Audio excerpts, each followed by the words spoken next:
All right, there we go. Okay, let's get started.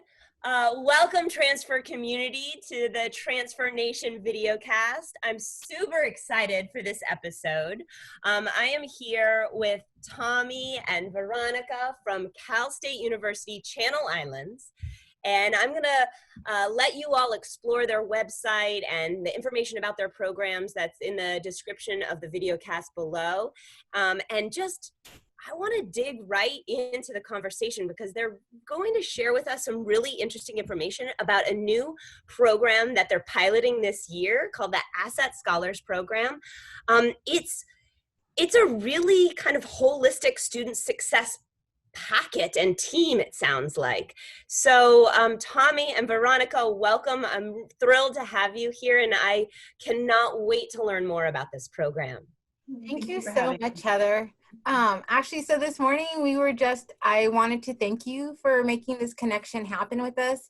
It was great meeting you earlier this year before, of course, all of this change in March that happened on our worldwide scene here at the National Institute for the Study of Transfer Students at the conference. And so I appreciate being able to make the connection and really talk to you a little bit more today about some of the amazing programs that we have going on at CSU Channel Islands. So my name is Veronica. I'm the Transfer Student Success Activity Director. And I've been at CSU Channel Islands. I work for our SASE department, Student Academic Success and Equity Initiatives Department. We're housed under the Division of Academic Affairs. And I'm Tommee McMakin. I'm a peer mentor coordinator with the SASE department as well. I've been employed by CI for the past year, but I'm also an alum. And a transfer student and a post-traditional transfer student. I just recently graduated in May of 2019 and then went to work straight for the department with the transfer initiatives with Vedo and the SASE department. I'm so excited to hear that story. It's very, it resonates with me as a non-traditional student. So congratulations, that's so awesome. And you're both transfer students, correct? Right, that's right. So I also started with the department, and when they put the call out to do some transfer student work, we were right there, all in. So it's been really exciting because part of my experience of being a transfer student, and it did take me 9 years to complete my undergraduate degree. I will say, looking back on it, I wouldn't do anything differently. That entire experience has been the reason why I love what I do and why I wake up in the mornings, and why when I talk to other transfer students and they're going through their situations, I just, it's one of those things that really resonates within your being. And so I think this morning, just sharing a lot with you all about how much we enjoy. I think we're privileged that we get to do the work that we do out of love, really out of love, because you see other students doing the same thing. And because of my own experience, I feel like, oh, I know exactly what you're feeling or what you're going through.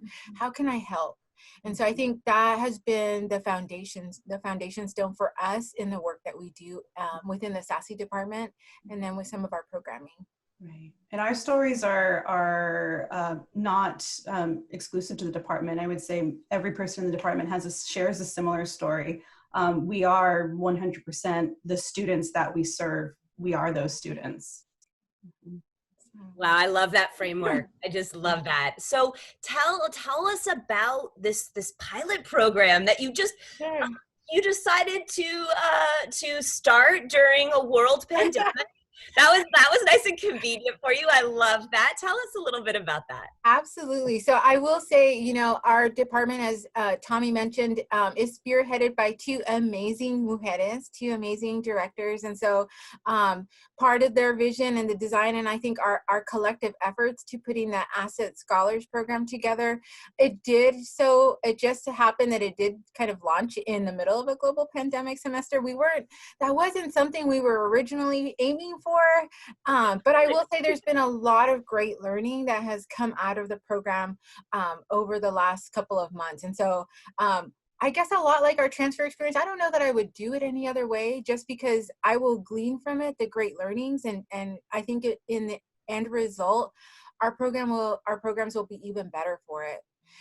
So maybe just a little bit about CSUCI, because I think the context might help to kind of explain who we are and why we do what we do.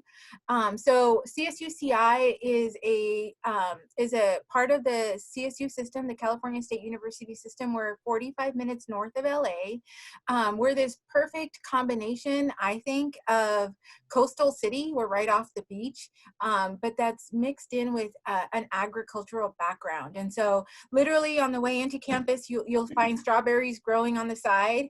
And then just a minute further down the road, you might literally be at the end of the beach and can, lay out and enjoy the sun just like most Californians.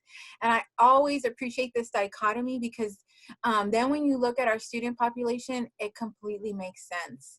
And so we are a majority transfer institution. We started off in that way. Our first class when CSU Channel Islands first opened was open exclusively to transfer students. So we're historically a transfer majority school, which I love that little piece of our history. We're still a transfer majority institution.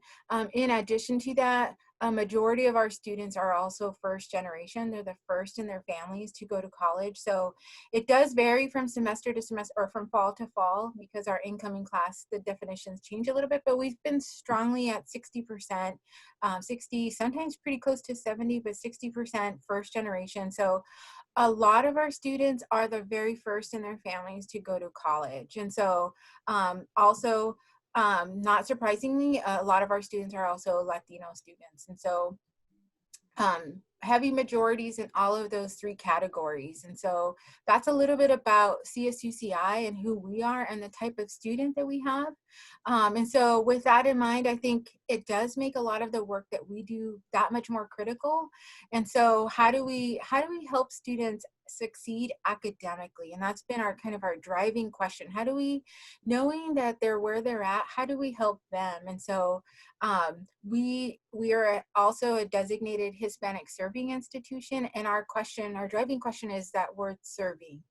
How is it that we're intentionally serving our students? And so out of all of this, Asset Scholars was born. And so through the vision of our Associate Vice President, Amanda Quintero, who is has been leading the charge within our department to really drive us to this success. And I know you had an opportunity to meet her in February when you all were both awardees at the NIST conference, which I will say she's anyway, it's been great. So she's our Associate Vice Provost. She focuses on student success and community engagement, and she's been amazing at really spearheading the work that we do. And so out of our collective efforts, Asset Scholars was born. And so Asset Scholars, the acronym ASSET stands for the Academic Student Success Engagement Team. And it's very much like you described, Heather.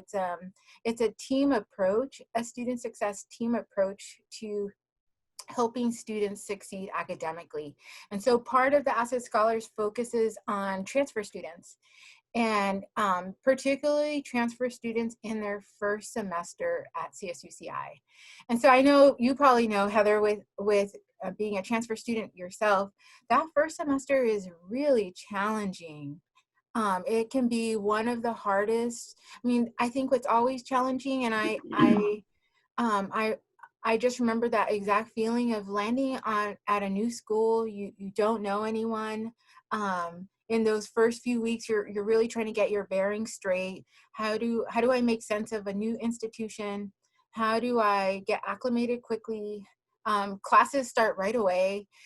Courses, tests, exams. I mean, they don't miss a beat. And so at the same time that your entire world construct has completely changed as a student, and you're getting acclimated to a completely new environment.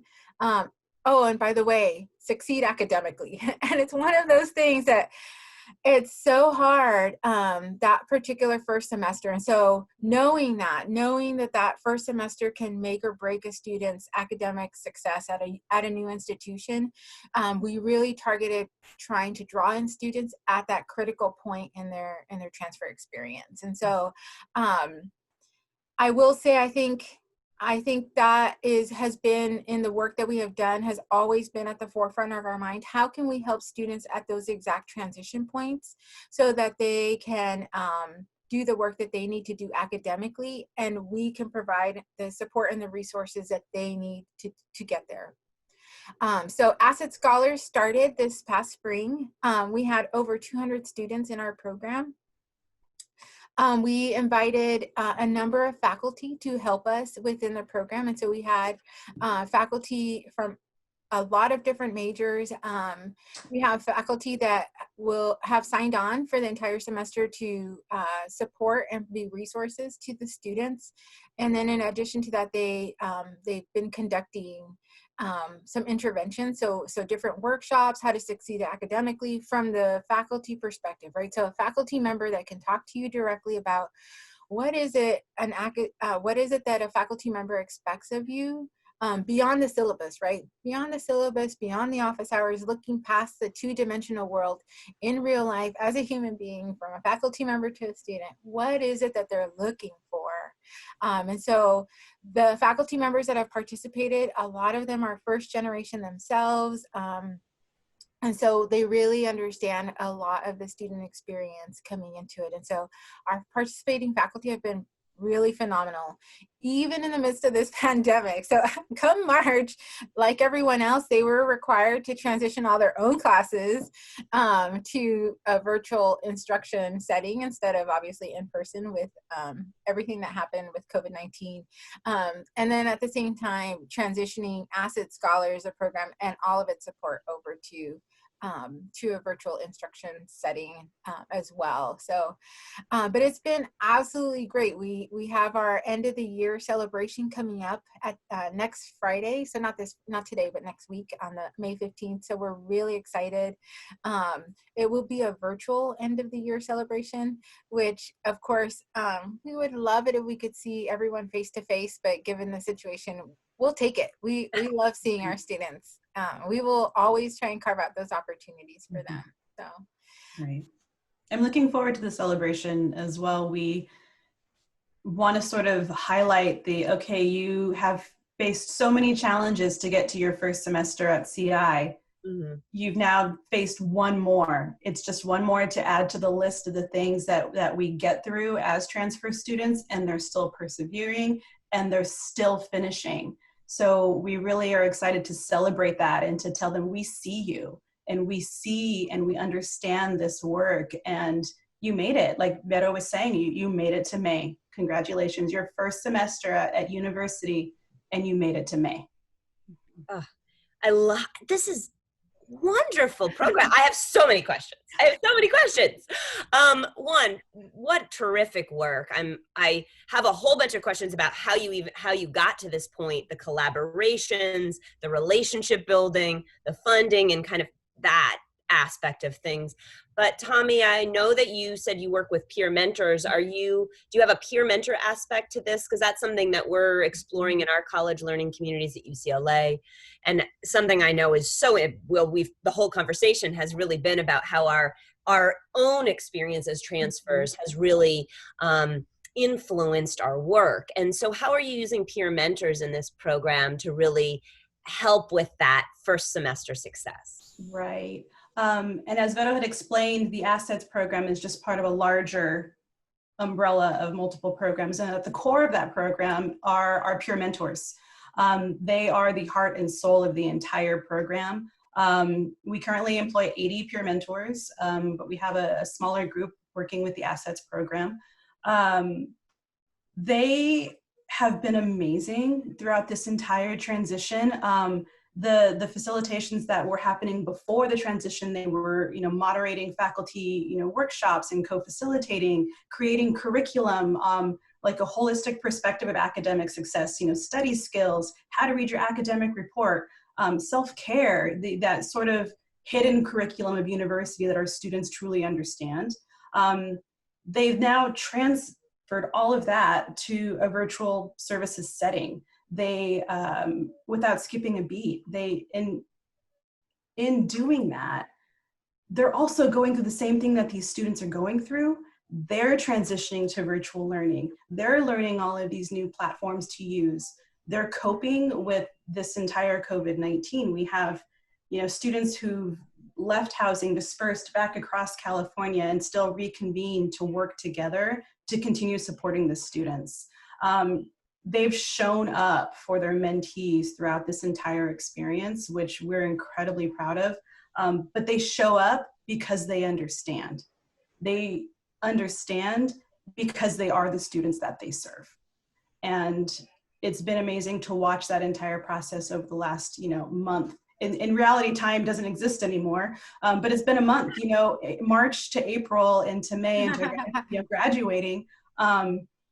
They've been amazing.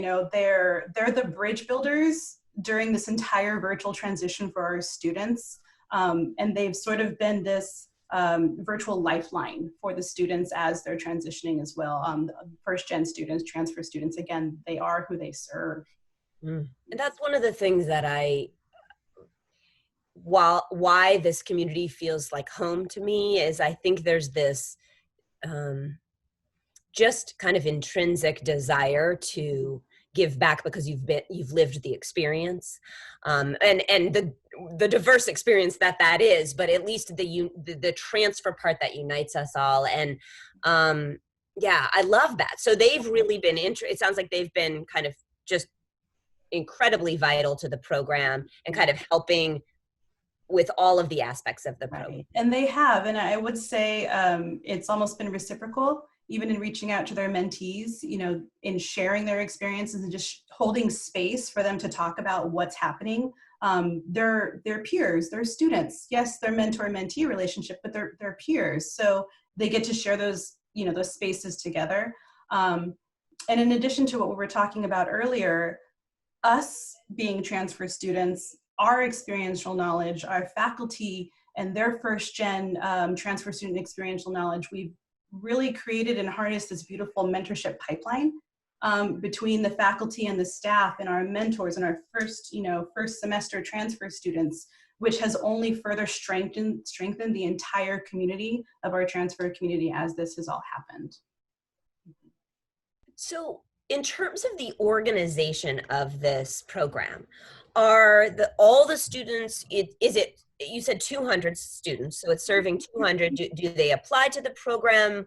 Are they automatically filtered into the program? And then how is the program structured? I think you talked about this a little bit with workshops, but are they in a course together? Is there an expectation that they finish a certain amount of those workshops? How do you structure and organize this program?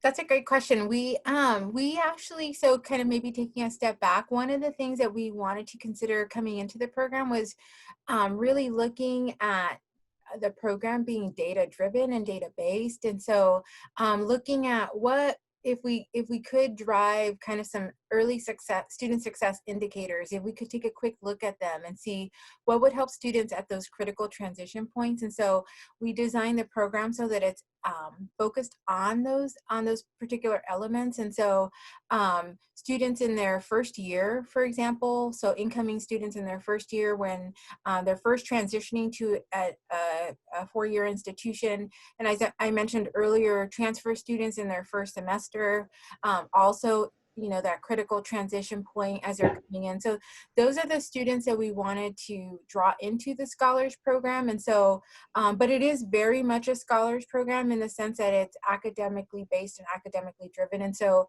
a lot of what we do in addition to the academic support, so there's tutors available for particular classes and particular majors that they might be in. But in addition to that, what we also wanted to do is part of what's challenging, and Tommee touched on this a little bit, is navigating that hidden curriculum. And that's, what are all those other elements about navigating a college kind of experience that very few folks talk about? And so how do you manage, a lot of our students work a lot of our students, some of them are parents, some of them are still at home and they're caretakers. They're juggling a lot of responsibilities. And so understanding that background, then in addition to that, how do they manage and balance out all of the academic requirements of being a full-time student, right? Being someone trying to complete their baccalaureate degree. And so the tools that you need for that are not intuitive for first-gen students. For first-gen students who are the first in their families to go to college, they may not have ever seen a syllabus before in that sense. They may be the first in their families to have a resume. They may have never seen one. And I think the three of us, having been a transfer student, understand some of those elements. I distinctly remember seeing a resume for the first time. I was the first in my family to ever have a resume. And so knowing that construct, that there are certain elements of the academic setting, and of course in when you're getting your degree, it's like, oh, put that on your resume. And it's a little bit like, oh, what is that? And so what are some of those elements that are critical pieces to your undergraduate career that no one maybe has ever shown you what they are, or shown you what they look like? I mean, for myself personally, as soon as I saw a resume, I was like, oh, I can do that. I can put that together. But without knowing what it actually looked like, how do you model something that you've never seen? And so that's... Even just the language, I was thinking, I remember I had a colleague who's a transfer share a story about, I think it said something like, are you an undergrad or a graduate? And she's, it's an orientation. She's like, well, I graduated high school. Mm-hmm. Like, what does that mean? And, it's like, you don't think about those things. We take them, we make all these assumptions. In education, we use words a lot in education because we're in it and we're living and breathing it. And we forget that experience of, when did I discover what that a PhD and a master's were both grad degrees. Like, I remember when I learned that, but we sometimes live and breathe this world that we're in, and we forget that, or we are not creating programs and structures that are allowing others to learn that.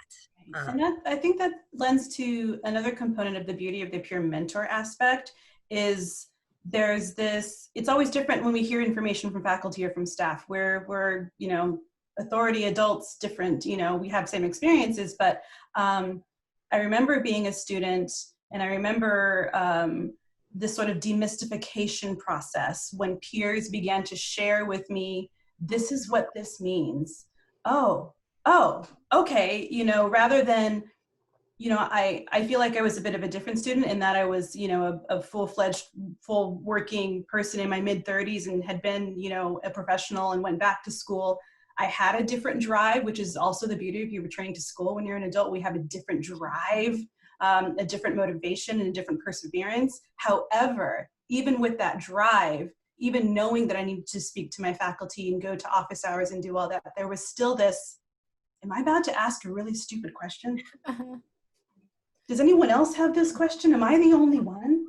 So when peers would come with their experiential knowledge and share that, what this language means, what these processes are, those walls of the veil of the mystery of academia began to sort of be moved and say, oh, okay, I got this. In turn, me looking to the person next to me saying, well, did you get that? Oh, it's this. So we, again, continue to sort of, like you said, intrinsically continue to share the information and ensure that we all understand what's happening. That resonates. Mm-hmm. That resonates deep. Thank you for doing that, Tommee. Mm-hmm. Well, and I will say, I think that's been the powerful component of our programs with peer mentors, because oftentimes, even when there's an incredible amount of trust with our students and they know that they can ask you anything, even then there's this hesitation, right, that Tommee mentioned about, is this a dumb question? Should I really ask this? And yet that same hesitation isn't there when they're talking to their peers. And so peer mentors can help shape and help them navigate that in a way that I couldn't. I'm not, I'm not in their exact situation.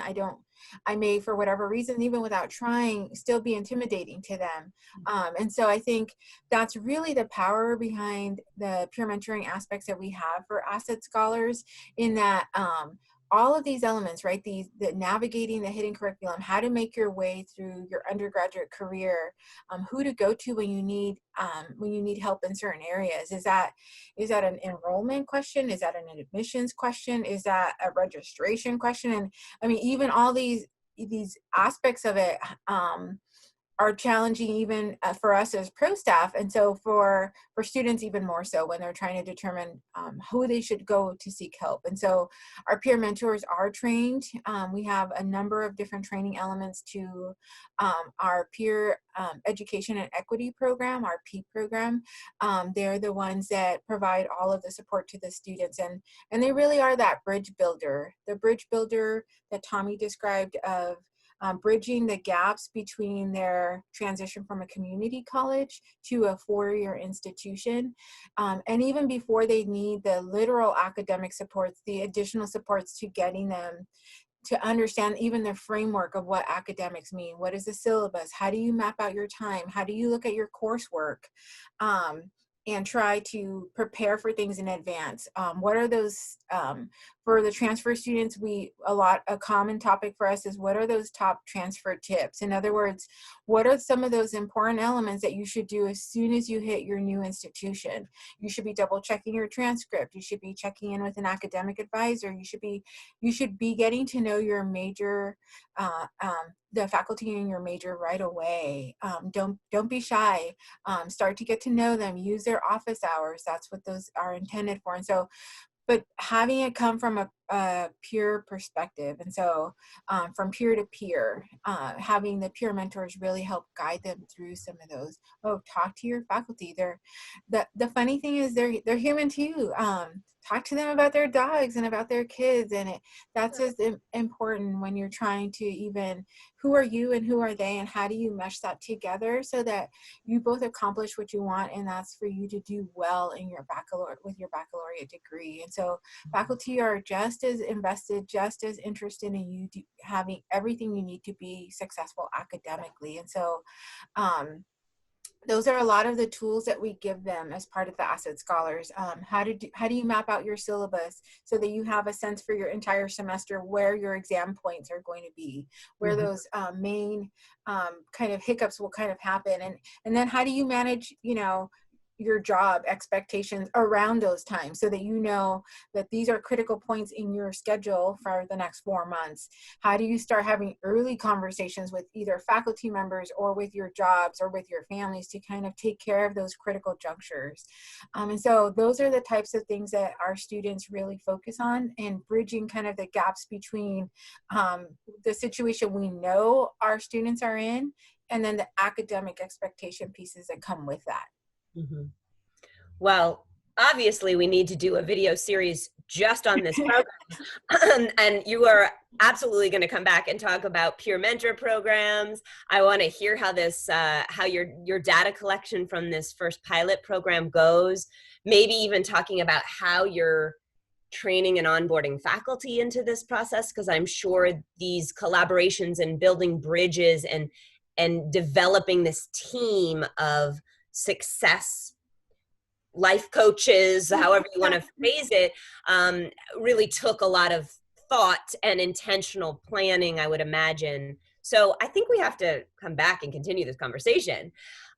Before we leave, just in terms of if someone was thinking of building a program like this, it almost sounds like a college learning community that you've created. What would be kind of your first step or your tip for someone thinking about this or looking to your model as something that they could maybe establish at their school?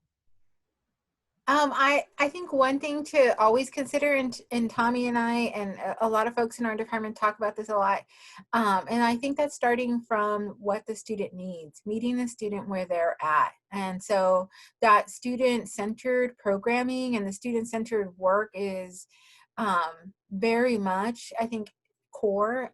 And I think even a basic question like, where are our students and what is it that they need? How do we get them through their transfer experience in the best way possible?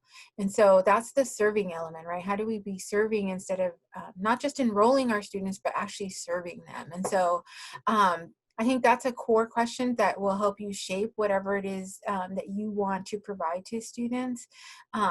They'll tell you, actually, if you talk to students, if you talk to transfer students, and we've run a number of different focus groups over the years on different topics, and they're not shy, transfer students. I will say I love that about our transfer students. They're really clear. They're like, this needs to be different. This needs to be different. How about this? And so I will say, I think, come from it from the student perspective, and I will say they will tell you what it is that resonates with them or that they struggle with. And so that would be my suggestion. I don't know, Tommee, if you have any additional tips or. 100% student-centered. We consistently, in working with our peer mentors, we refer to them and their knowledge in creating curriculum and designing pieces of programming. They're drivers in what's happening a lot of the times. We have this idea in these, larger picture pieces that need to be filled, but we'll consistently refer to the mentors. The students don't know what questions to ask because they don't know to ask them yet. If you were there again, what questions would you ask? And those conversations, those brainstorming moments are amazing, and we know how to serve the students because the students are telling us exactly what they need to continue serving their mentees as well. Well, this has just been terrifically eye-opening, and I really would love to continue this conversation. So hopefully we can kind of revisit this and learn more. So thank you so much for your time today. Maybe we can involve a peer mentor next time, get some student perspective. Yes. Oh, I love that idea. Let's definitely do that. Maybe somebody gone through the program so they can share what their experience was. And this is more for my curiosity. Is it like a course that they're in? Like, do they get course credit? So as I was mentioning earlier, we have a number of different programs. We have, for transfer students alone, we have two different, we actually have two U.S. Department of Education grants for Project Adelante, Project Alas. There are peer mentors. So I think one thing that's unique is peer mentors run across all of our programs. And so Tommee mentioned that we have over 80 peer mentors that we employ. Some of them are employed through different projects and they have a different focus point. We have some peer mentors that are specifically kind of focused on transfer students specifically. And so they're the ones that help do some of the work that we do. Some of them are embedded in courses, not all of them. I think what's unique about our programs is that we come from all angles. Some come from the community. We have some community and high school outreach that we go out and we spend some time talking to students even before they start their undergraduate career. Some of them go out to our community colleges. We have 3 regional community colleges that we work with very closely. And we spend almost as much time, Tommee, would you say almost as much time on those campuses as we do on our own campus? And so our peer mentors do the same thing. In fact, most of them are graduates of the community colleges that we're at, and so they're going home, which is great because they're like, oh, I thought I left here, but here I am spending as much time at Oxnard College or at Ventura College or at Moore Park College as I did when I was here. And sometimes, I'm sure you know this, Heather, sometimes they go to all 3 community colleges. It just depends on what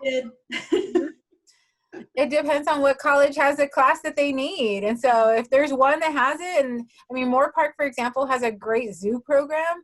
If that's what you want to do, I think those are the unique aspects of our community colleges that are amazing for our students, that they can kind of pluck the best of what they need for their own kind of educational repertoire and basically assemble what they need and then still come to CI and kind of finish it off. It's great. So I will say, I think I think there's no, there's a lot of work that we do in our program. So yeah, some of them are embedded, in specific classes. Some of them are out at the community colleges. And they're employed, so they're staff. So that's fantastic, because we've had an issue like at SMC, at UCLA. I'm like, which college am I talking about? I feel you, Tommee. Transfer. Yeah, the swirling. We don't have funding to pay we have 100 mentors, but they're volunteers, and so there's only so much with that. But we have another program where we do have like 25 paid staff. And I'm teaching a course now to kind of train them in mentoring and train them in academic policy. And that's just, it's such a luxury to have it embedded. Because again, there's volunteer power in the community. Like, we're there, we're going to give back no matter what. But if the institution can commit to it, that's the key, right? Yeah, definitely. Well, I've taken up a lot of your morning, and this was fun. Can we just start like every morning like that? I'm like, it's just coffee time and transfer. Coffee chat with transfer, yeah. Which we love. So no, thank you, Heather, again for inviting us and for coordinating a time for us to come together and do some follow-up conversation. We'd love to come out and virtually visit you again, and visit Molly so that we can come by and say hi. But no, thank you again for coordinating this and putting some time together for us to come by and talk a little bit about our program and share our mutual love